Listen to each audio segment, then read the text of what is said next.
This podcast is sponsored by nobody.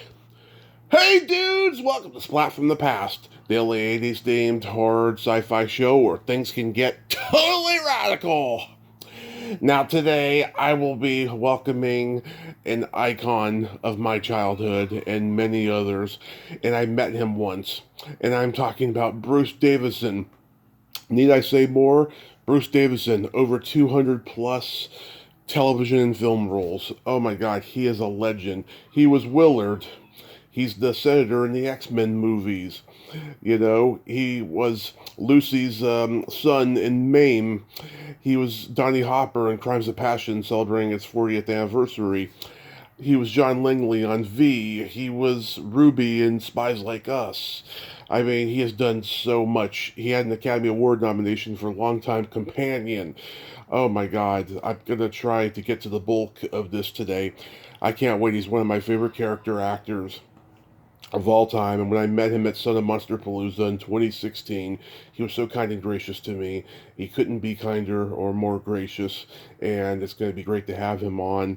We've been trying to make this happen since summer began, but it's finally going to happen today.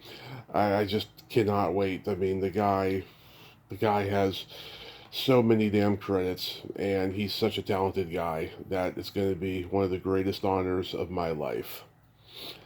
So yeah, here is my interview with Bruce Davison.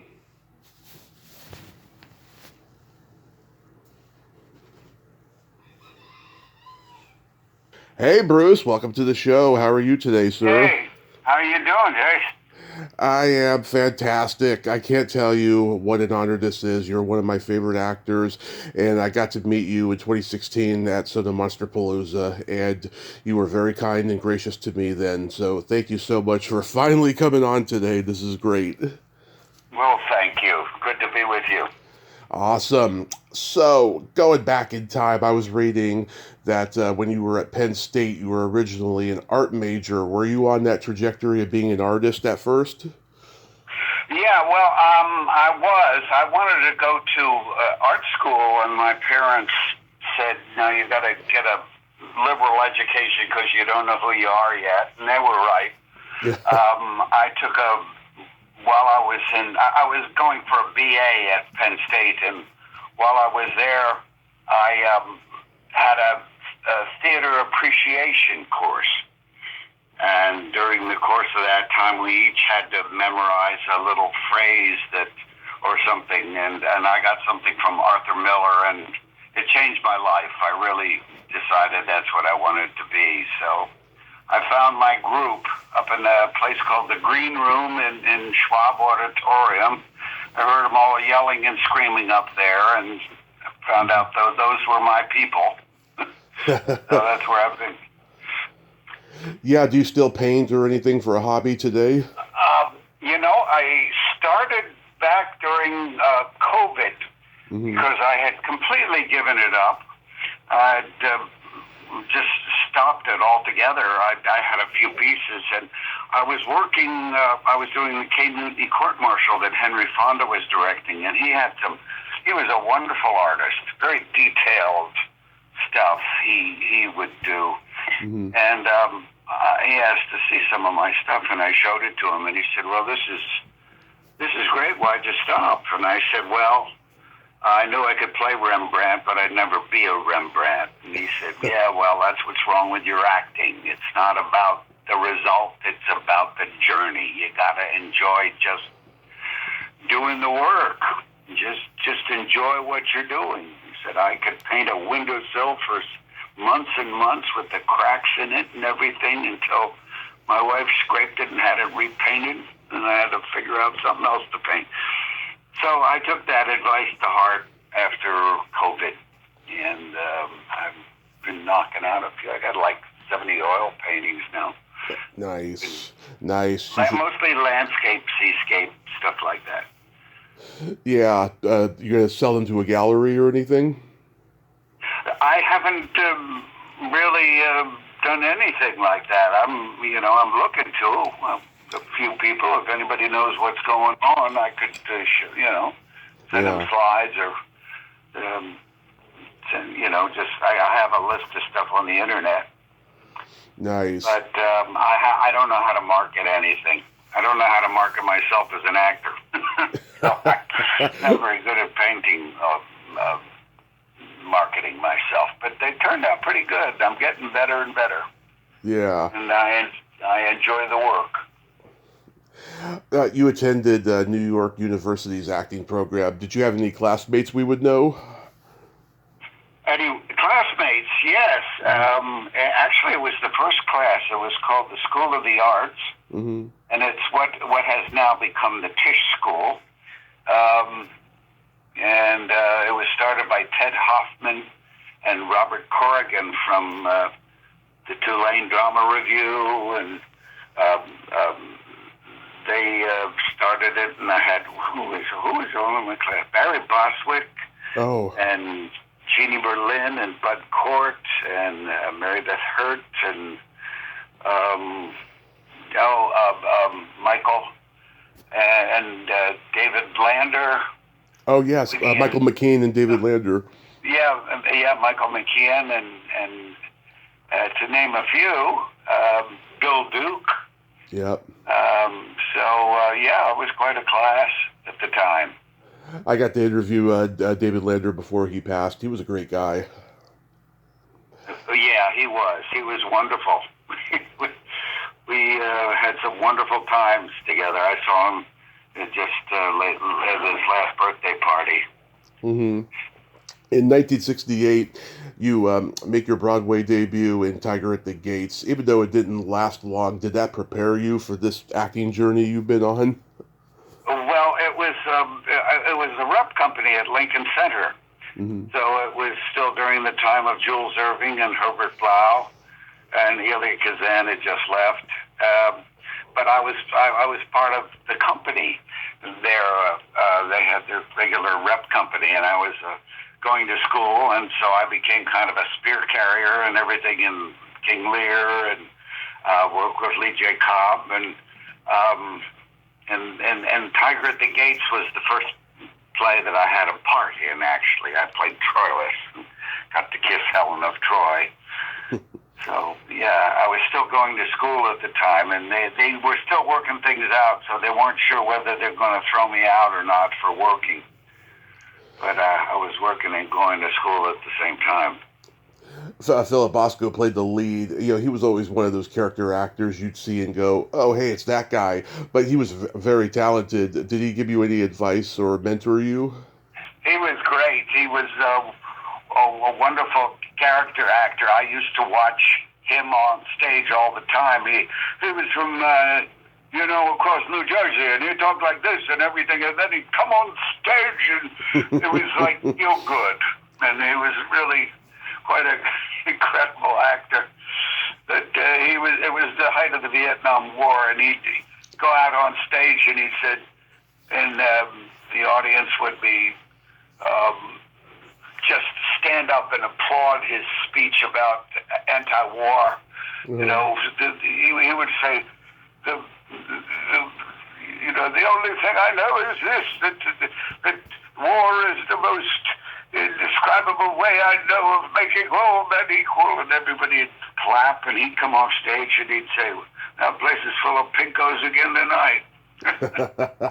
So he was a real New Jersey blue-collar feel-good.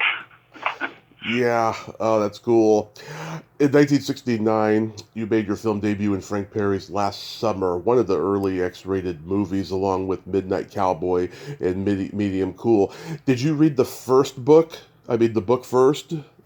Yes, actually I did. We had time to do it because we were cast to do it, and it was a early film for myself and Barbara Hershey and Richard Thomas and a girl named Catherine Burns, who was nominated for an Academy Award for it.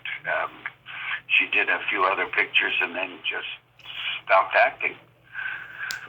Yeah, she was very talented. She had the hardest job in the movie, of course, with that rape scene. She was brilliant. She was a brilliant actress. I'm sorry that she decided that it wasn't for her. I think she would have had a long career. Do you think the movie honored the book, though? so. Yeah, I think so. Except Sandy had blonde hair, and Barbara Hershey didn't. But for the most part, it sticks to the story. Yeah, she didn't want to dye her hair. She wasn't asked to. Oh, okay. You and Richard Thomas actually work very well together. About 25 years later, you two did a TV movie called Down, Out, and Dangerous, which I'm probably the only person who's ever seen it. I own it on VHS. Do you guys still... Funny. Yeah.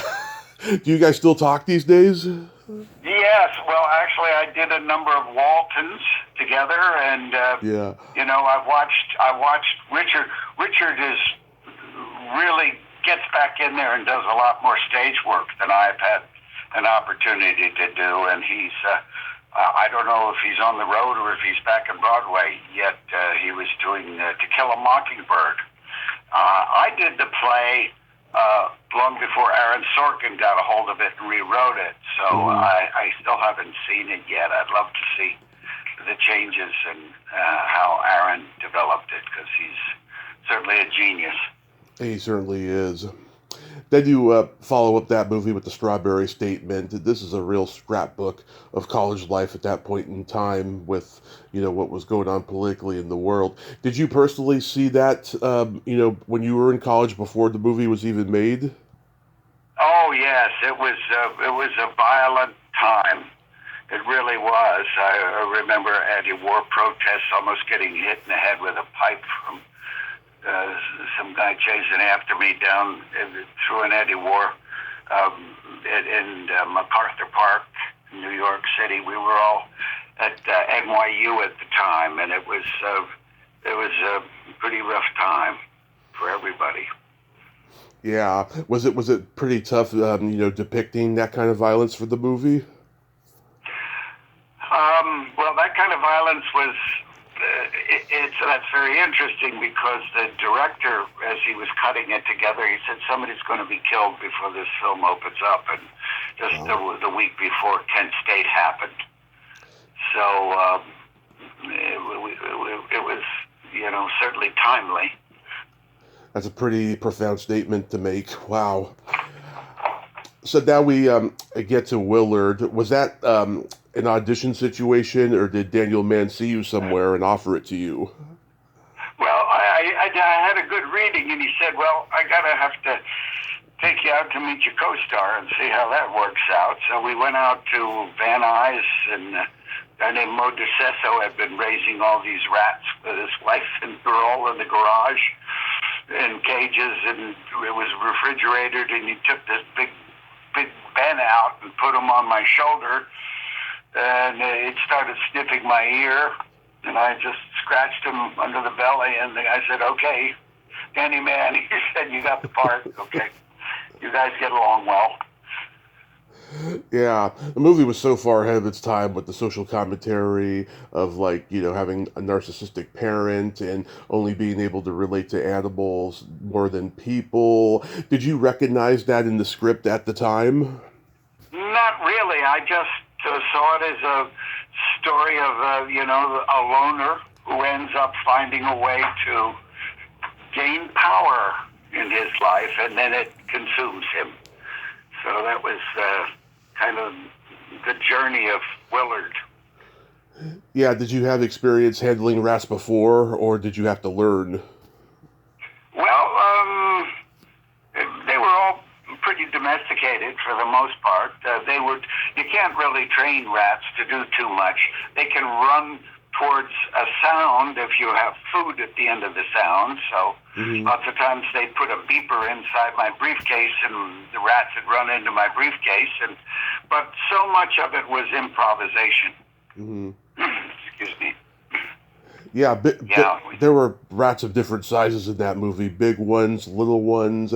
Did any of them get away? Well, I don't know. I hear there's still a herd over at Paramount where we were shooting. I don't know how many got away, but I do know 600 of them were dumped on me one day, the last day of shooting. They saved the best for last. What was it like working with Ernest Borgnine? No, he was great. I loved Ernie. He was what you see is what you get. I mean, Ernie wore his heart on his sleeve. Mm-hmm. And I said, Ernie, what's the best acting advice you can give me? And he said, never go to bed angry at your wife. Stay up all night long and argue if you got to stay up for 2 days, but never go to bed angry. And I thought that was good. That was great. And the last time I saw him, he was, God, had to be 94, just towards the end. Mm-hmm. And I was at an event, and I said, hey, Ernie, remember me? And he turned to his wife, and he says, honey, this is the young boy that did Willard with me. I said, well, I'm not a young boy anymore. Yeah. That's great that he thought of you that way, at least. Yeah. That's great advice. Don't go to bed mad at your wife. And he was married to Ethel Merman for 10 days, reportedly. Oh, that's hilarious. Sandra Locke was probably one of her first movies and stuff. Well, she certainly was famous from Night as a Lonely Hunter, or I think that was the name of it. With Alan Arkin. And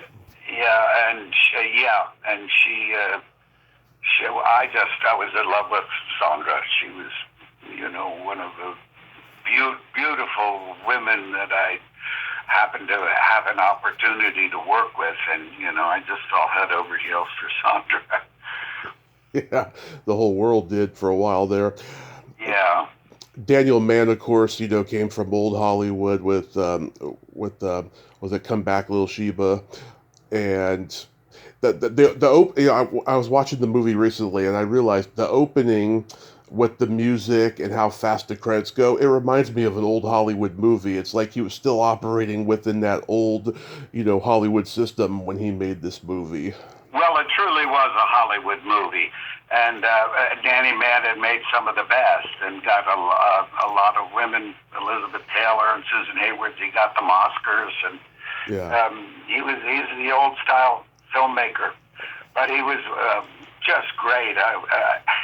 He was so enthusiastic about everything. It just sort of overwhelmed him with his passion for making it, and he just pulled us all along with him. He was quite a man, quite a time. I was talking. I just before Sandra died, the Blu-ray came out, and I brought it over to her house, and we watched it together, and reminisced on old times and how passionate he was about everything. That's sweet. What did you think about the Crispin Glover version of the movie? I didn't see it, actually. My portrait is in it. I recall as the dead father hanging over the mantelpiece. But I never got to see the film. It's hard enough watching myself sometimes, but a remake of something I've done is even more difficult. Well, as we know, Crispin Glover is a very talented actor, but I'm very partial to your version the most. Well, I think it's like sugar is a spice to honey. Crispin, I know, plays a lot of darker, stranger characters. I mean, he comes across as a very strange person, and I think I need to be more the surfer guy, kid, kind of, so that you carry all the darkness of the film with the rats himself. Exactly. Yeah. What was it like? I don't know. I can only speculate because I didn't see it. Yeah. What was it like Changed the storyline very much or anything? Kinda. Yeah, I mean, I saw it once when it first came out, and I was just like, God, the original is way better. I couldn't get into it, on the same level. Well, the thing that's so different now is you could use all the special effects. Back when we made it in 1972, there were no ways to, create a believable rat that could do what you wanted to do. So, like I say, so much of it was improvised. You could do CGI and AI now, yeah. What was it like working with Natalie Wood in The Affair? Oh, God. It was wonderful. Once again, I have some old footage around here somewhere of sitting on a bench with her. We had to sit together and for a couple of hours, and I just pumped her for every story I could, and it was just such a wonderful time. She had done so many things and she was pregnant at the time. She was pregnant with Courtney. Right. Was the name of her character, and I said to her, what was it? Oh, yeah, I picked her up one time, and I was carrying her because she played a cripple. Mm-hmm. And I played her brother, and I turned to her, I looked at her eyes, and I said, "Let's go home, Debbie." And she said, "What's that from?" I said, "The Soldiers." Oh, she said, "Oh, I was only on that for 2 weeks. It's a great film, but they were shooting guns off of my ears to get reactions and stuff." So it sort of killed that. And then I said, "Did you have a love affair with James Dean?" And she said, "No, I hardly knew him at all. He was a very odd boy." And mostly it was Sal and I in a trailer in our school, learning our schoolwork. Yeah, Searchers is my favorite Western of all time. But yeah, that could be a big bomb dropped on you if it just wasn't a memorable experience for whoever was involved. All those guys are shooting off guns at my ears. Then you did a Western with Burt Lancaster, Yulzana's Raid, and Robert Aldridge, he told you to be a character actor. Yes, he did. I was, when I was younger, I was sort of a young starlet, and I was getting leading roles. I was co-starring with Burt Lancaster in this film, and I was just too young to carry all of that stuff, and I was being a typical butthole.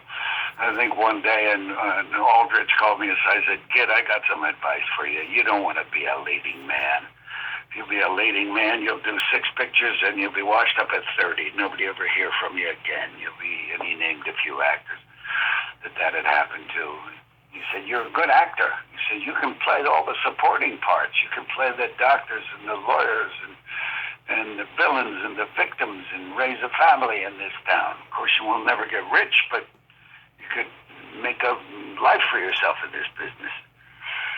And I sort of took that advice, not consciously, but that's sort of what happened to me, and I'm still doing it. Yeah, and he had to remind you Robert Wise directed The Sand Pebbles. Oh, yeah, that's another story. He said, "Kid, that's how you got the part." I said, "What?" He said, "Yeah, you came in and you said that The Sand Pebbles was your favorite picture." And I said, "Oh, well, I didn't make that. Robert Wise, my friend, did." And he went, "Oh, geez." And he walked out the door, and I said, "That kid's got the part. He's got to play somebody who doesn't know where his ass is from his elbow." Oh, that's perfect. That's perfect. Sometimes naivete gets you the job, you know? Yeah. What was it like working with Lucy on Mame? Lucy was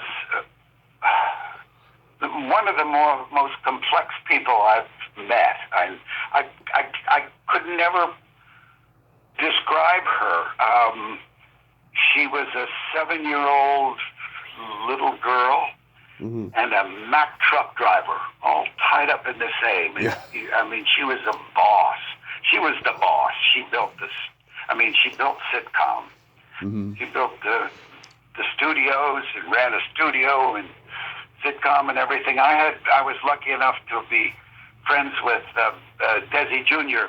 when I first came to town. Him and Dean Martin's son. And she said, "Well, you got the part because my son says you're a good actor. Let's hope you are." But you know who got her so right was the Aaron Sorkin film. She really was nailed. Nicole Kidman did such a brilliant job of capturing who she really was. I mean, people don't really realize what a great performance that is, because I couldn't take my eyes off her. I said, she's created Lucy. Yeah. This is Lucy. And I've heard Robert Preston was quite a gentleman. Oh, yes. Yes, well, I just met him briefly, but he was working with Steve McQueen about the same time on some movie, and we were talking about that. But I had a love scene later on in the film, and Lucy was running the show. She knew every actor, every crew member. You know, the guys up in the lights, she'd wave up to them and know their children, and she just, like I say, she was that, and then at the same time, she could be a little frightened 7-year-old girl. Wow, yeah, that's why I've heard about her, you know, and I've read in the various books and everything that she suffered no fools, but yet she was scared inside like a little girl. Yeah, well, I mean, my first take, whether I thought I did it, and the director said, "Okay, Britt." She said, "No, I didn't believe it. I want another." And I thought, "Oh God, this is going to be horrible. This is going to be a long haul." And I came in, I was so embarrassed and infuriated and everything else. I just came up to her and I love you, Auntie Mame, and whatever it was sort of happened, and I walked away and she just applauded and said, "Yes, see, I knew you had it in you." Do you think she was expecting it to be a huge hit? I don't know. I think she thought it was a real stretch for her, because she was getting kind of older, and she knew that was a problem in the part, but she took it by the heels and went with it. Nice. You were an uncredited extra in Close Encounters of the Third Kind? Oh, well, Stephen was a neighbor and a friend in those days. Uh-huh. And we were all sitting together, and I was going to audition for Mike Nichols in New York, and he said, "Well, stop off down here, you know, and I'll put you in with the writers. You could be the pilots who first get off the plane. You could be one of them." So of course, I got to hide you because I had just done Willard, and they couldn't have Willard stepping off at the end of Close Encounters. So he hid me, but I was one of the pilots. You can see there's a brief shot of me over on the left side when the four of us get off.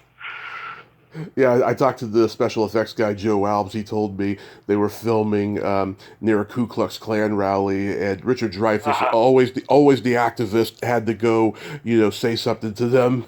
And it was pretty scary. They had to Spielberg and all of them had to drag Dreyfuss away because they were. It was a rough time down there, and there was talk of kidnapping Melissa's child, and it was a hairy time to be shooting a film down south.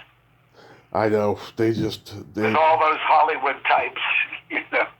Yeah, and I'm sure that was the beginning of the tax breaks, you know, because everyone was leaving L.A. and going to shoot somewhere else and stuff. Well, that's what's happening now, and you know, I sure wish that L.A. would get some political help, because everything's shooting. You know, I just shot up in Missouri, and I think I'll be going back to Chicago to shoot something else because of the tax breaks.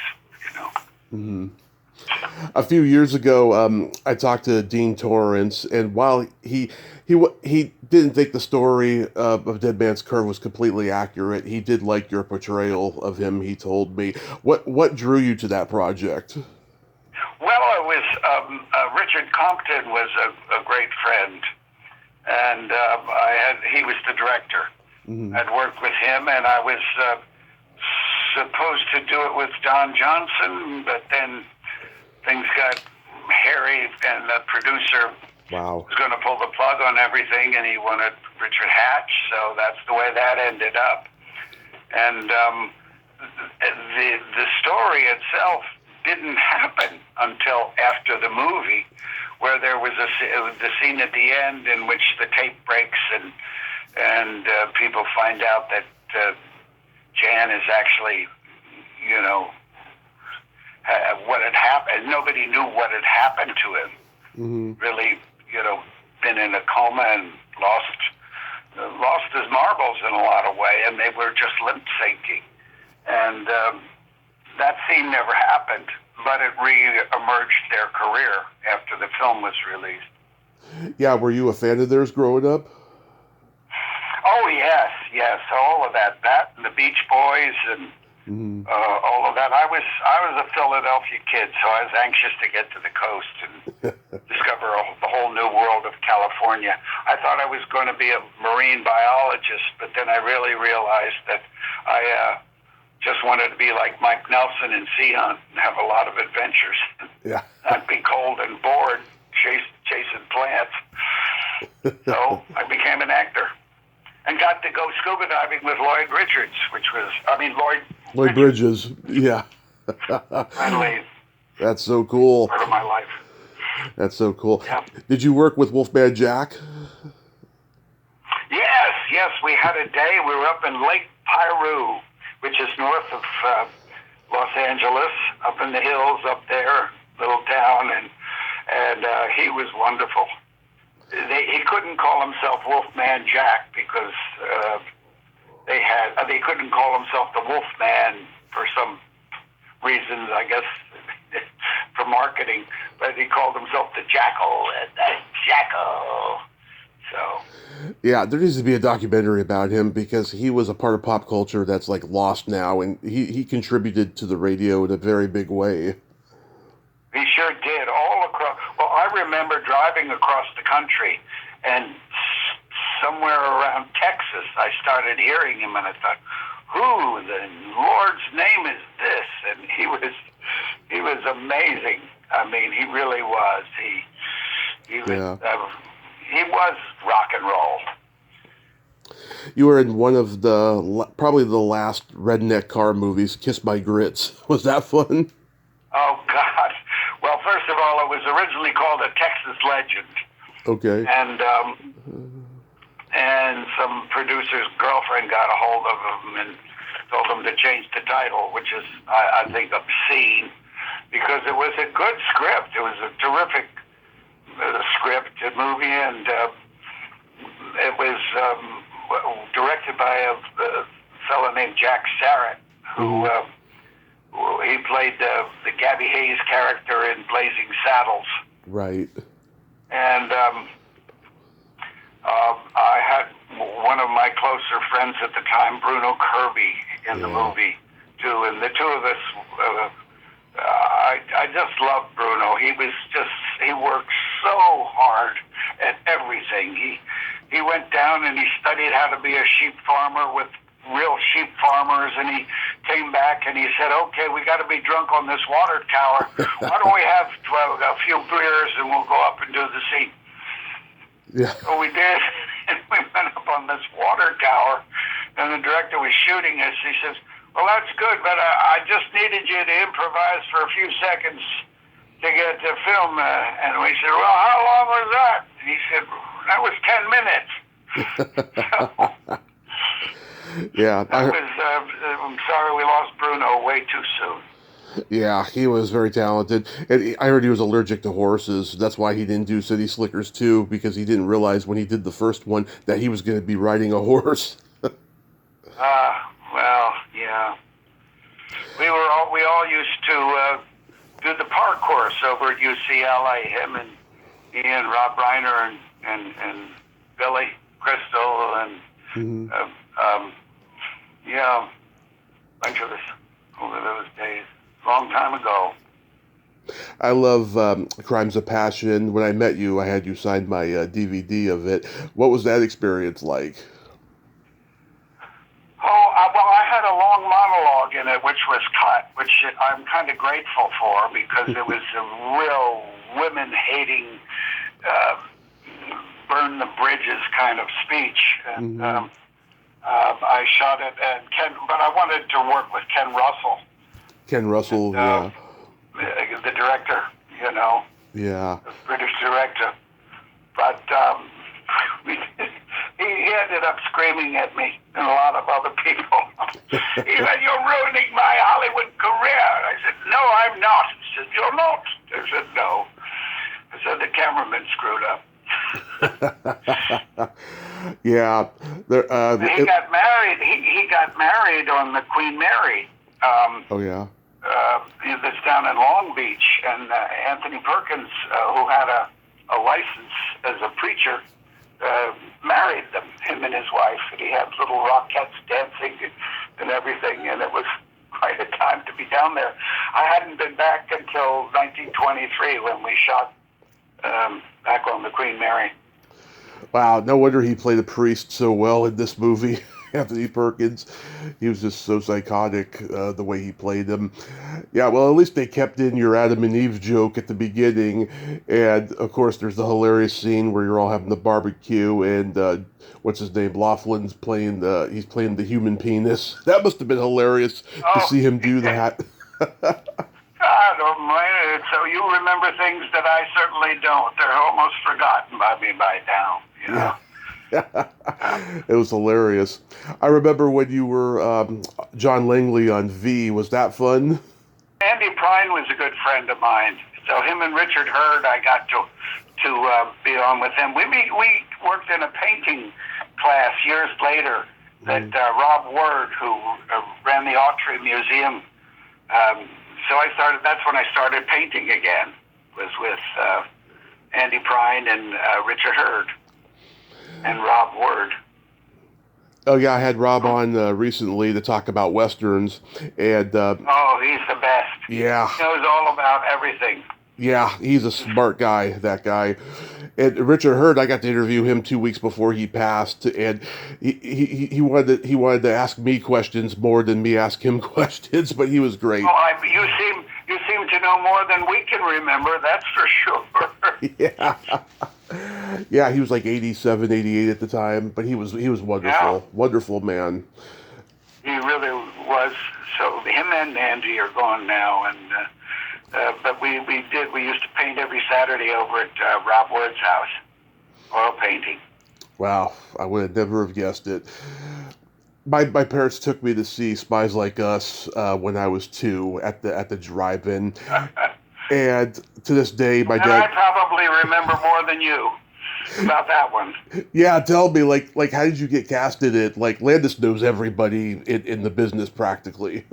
I knew John when he was a gaffer, working on a Clint Eastwood movie.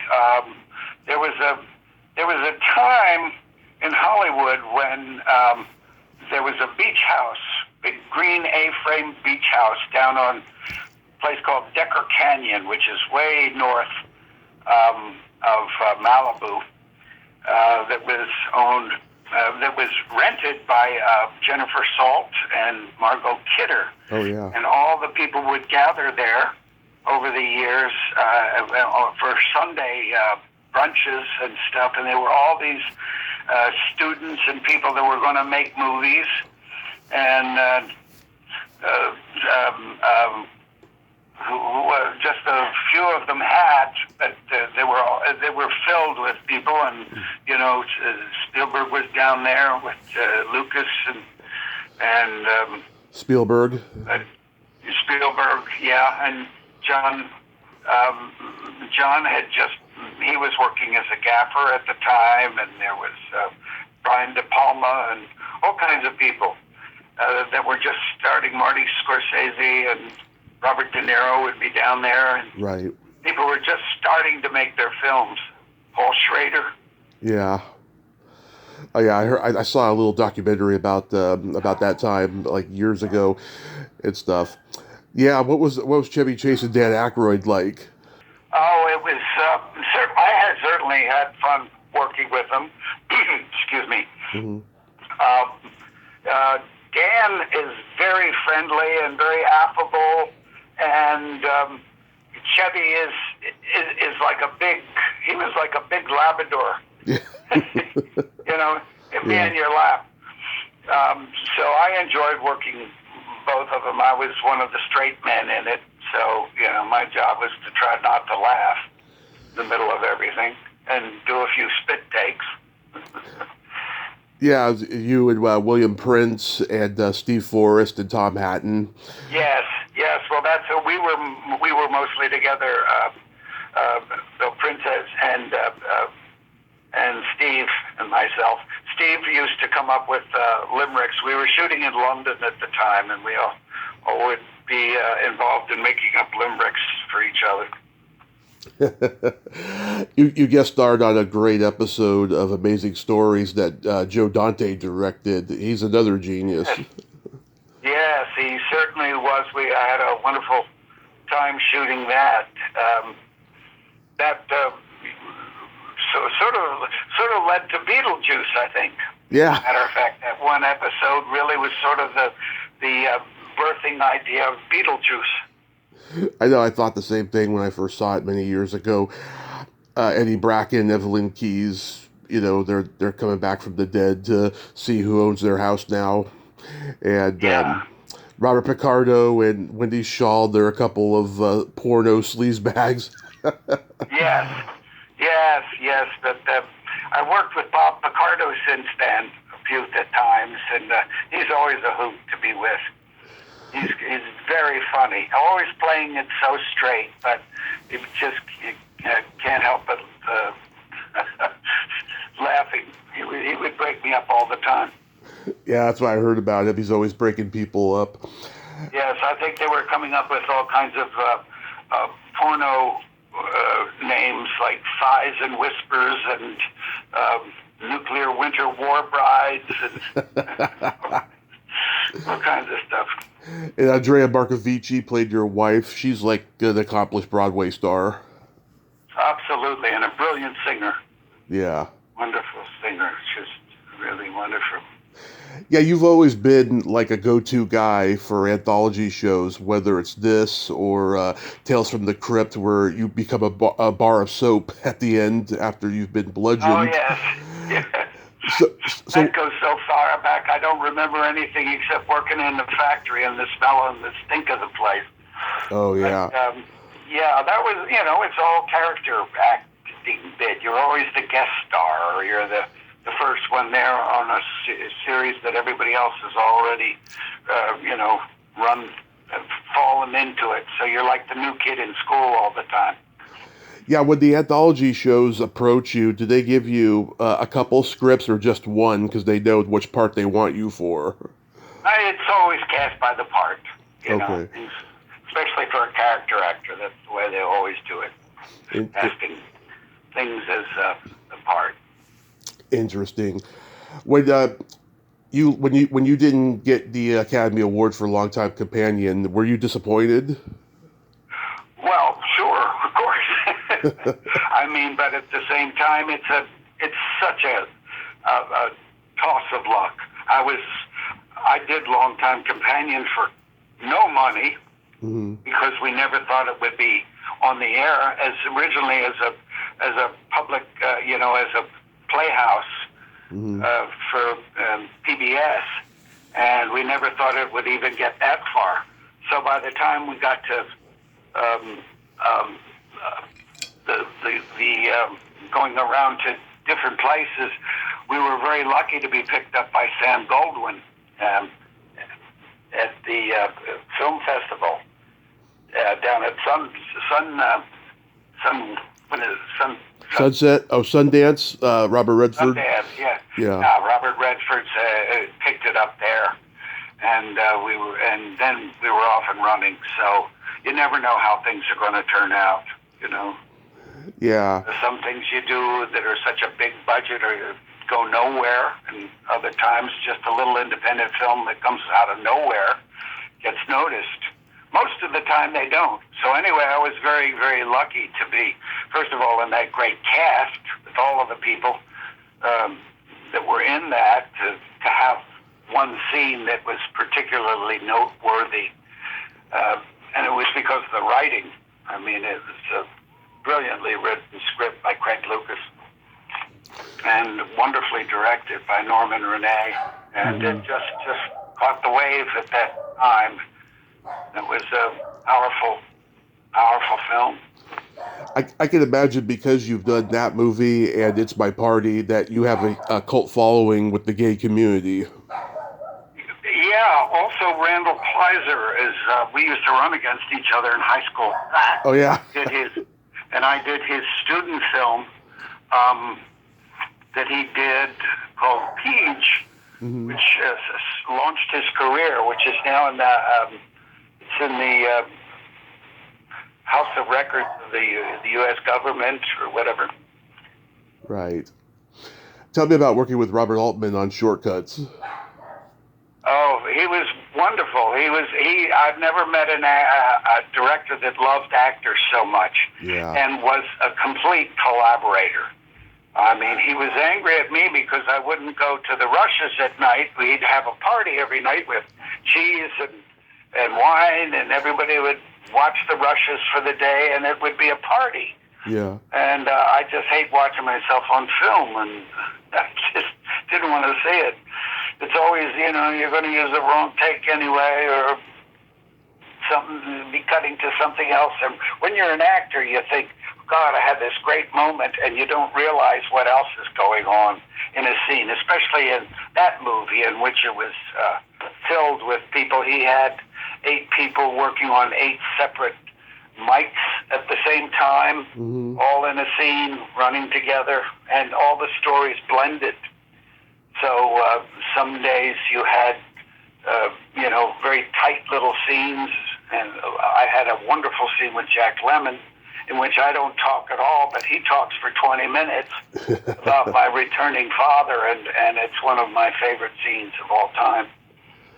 Yeah, I know that Robert Altman, he was a guy who listened to everybody's ideas and allowed creative freedom of improv and all of that stuff. Absolutely. What worked so well about this film, Shortcuts, was that he had a great set of stories all written there.